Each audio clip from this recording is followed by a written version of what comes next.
Peace, family. It's your brother, Marc Lamont Hill. You're watching the Marc Lamont Hill official YouTube channel. I want to thank you all for joining me tonight.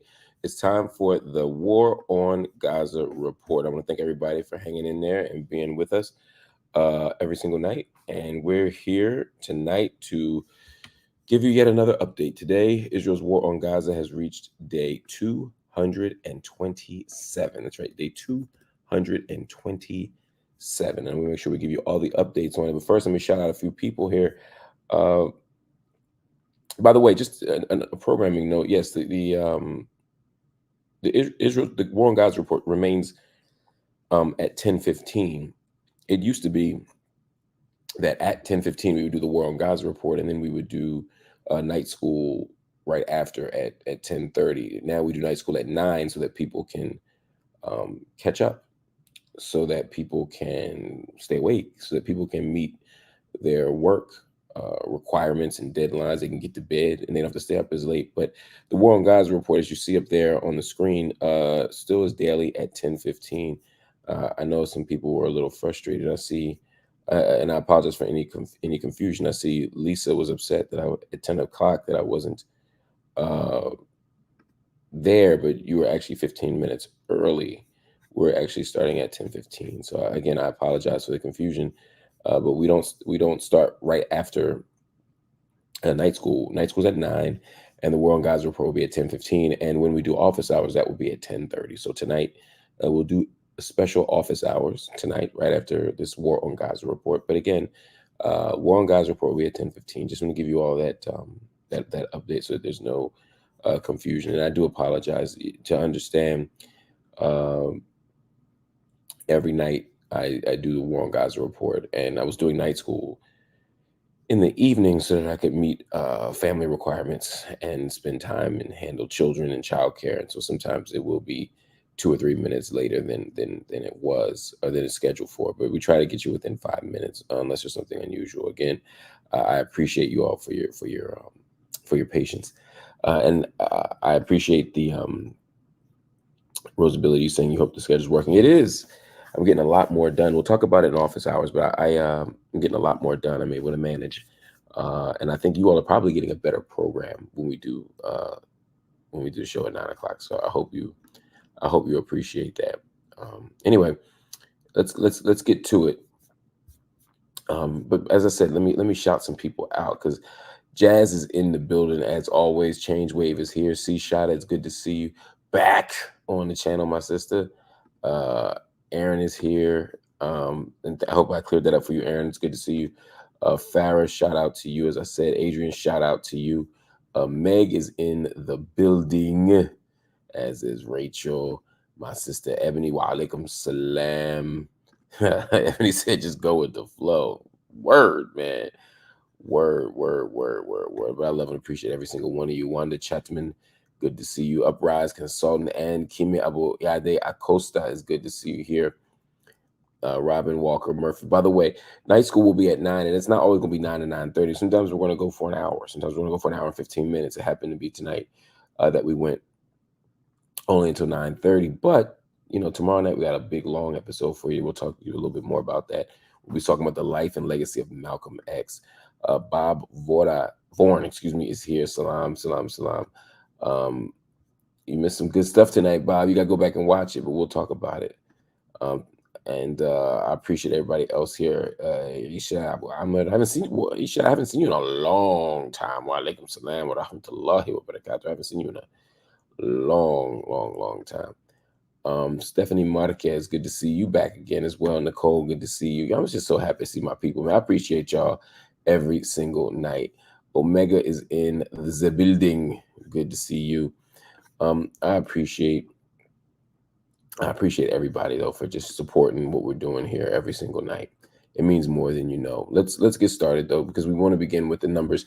At least 35,000 at this point. 35,562 people have been killed in Gaza since October 7th. 35,562. And 79,652 wounded. So in addition to the death toll of 35,562, we also have a wounded toll of 79,652. Of course, the death toll in Israel from Hamas's attack remains at 1,139, with dozens of people still held captive. Israeli army air attacks on Jabalia and Beit Lahia, both of which are in northern Gaza. They have killed 18 Palestinians in recent hours. These are the stretches that I'm talking about. Just in those two northern cities, we've lost 18 people in recent hours. That is a stunning number, a frustrating number. But again, it's not a surprising number given what we've seen over the last 6 months. Let's keep going. We got to keep moving because there's so much to cover. The International Criminal Court, their chief prosecutor, has said that he is seeking arrest warrants for Israeli Prime Minister Benjamin Netanyahu and Defense Minister Yoav Gallant. We talked about this tonight in night school. Hopefully you can follow that up. If you missed night school, go back and go into greater detail there. I read the details of the arrest warrants and the application for the warrants. But also 3 Hamas leaders have also been named as targets for these arrest warrants. This is no small thing.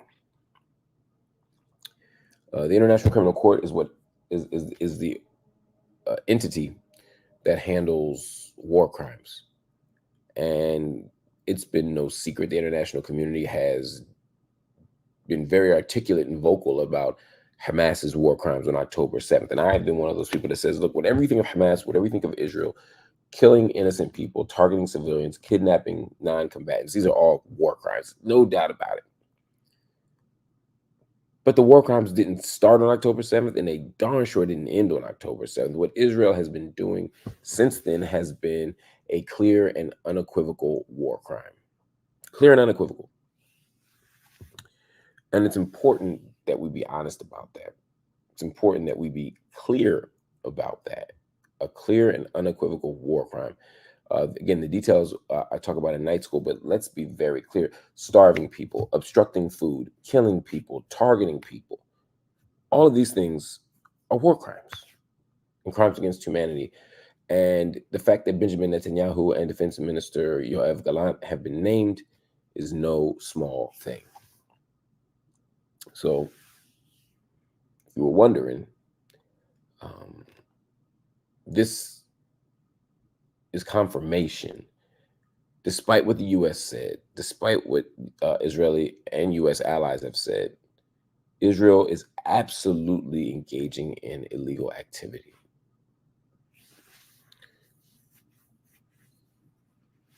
The question is, what happens now? Well, Joe Biden, your president, some of y'all president, the president of the United States says the ICC prosecutor request is outrageous.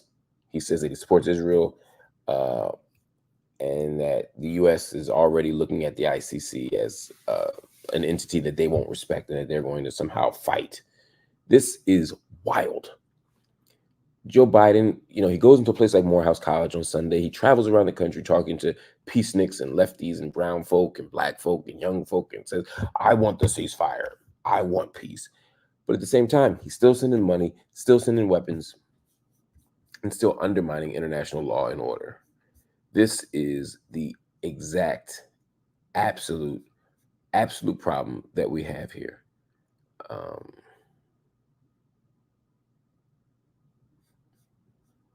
Let's keep it going. Let's keep it going. I'm so frustrated with y'all's president.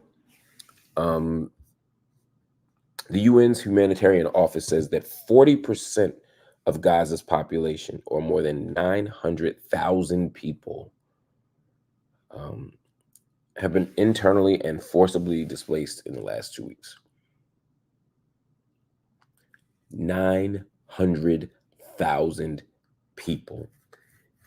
There's 2.2 million people in Gaza approximately, and you're talking about 900,000 of them have been displaced in the last 2 weeks. Why do you think that is? And let's be clear, the bulk of that is in Rafah. But also in the north, we've seen some folk too. And the reason is because Netanyahu has targeted the north, particularly places like Jabalia and Beit Lahia, as well as Rafah, as sites of military incursion, sites where you're going to put the troops and the tanks on the ground against people. And when people get dislocated, displaced, when people get dispossessed, when people have their homes destroyed, when people don't have access to humanitarian resources, necessary food, clothing, and shelter, you invite a crisis. And Netanyahu was literally creating a crisis. And the international community is watching it happen.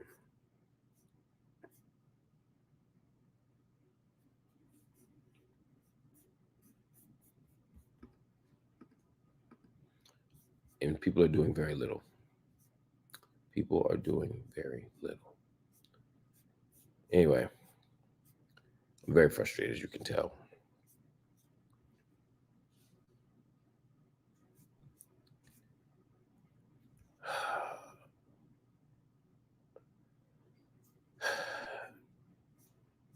Let's talk. What's next?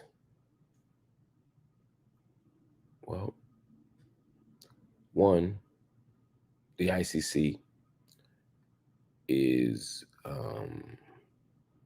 in a position where they have to decide, judges have to decide whether they're going to pursue these warrants and what it means to pursue them. It's also important to remember that the United States and Israel, and China for that matter, are not signatories to the Rome Statute. So there are countries that have to arrest people. But if Benjamin Netanyahu came to the United States right now, they wouldn't have to, the U.S. officials wouldn't have to arrest Netanyahu. The question is, are the people who did sign on to the Rome Statute, are they going to force him into an arrest? Probably not. We have to be honest about that. This isn't a situation where an international body's decision is really going to make a huge difference, but it is important to at least make the statement. And it will be remembered in history in a certain way. And it will be understood now by the global community of citizens in a particular way. But I just don't, I don't want you all to, I want to manage your expectations about what an ICC conviction really means. But it is important to know that that did happen.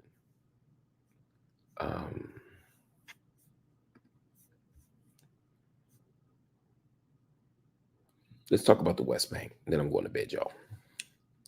Israeli forces have arrested 3 Palestinians from the village of Rojeb, which is near Nablus. It's east of Nablus, and they've seized 2 vehicles, according to the Wafa News.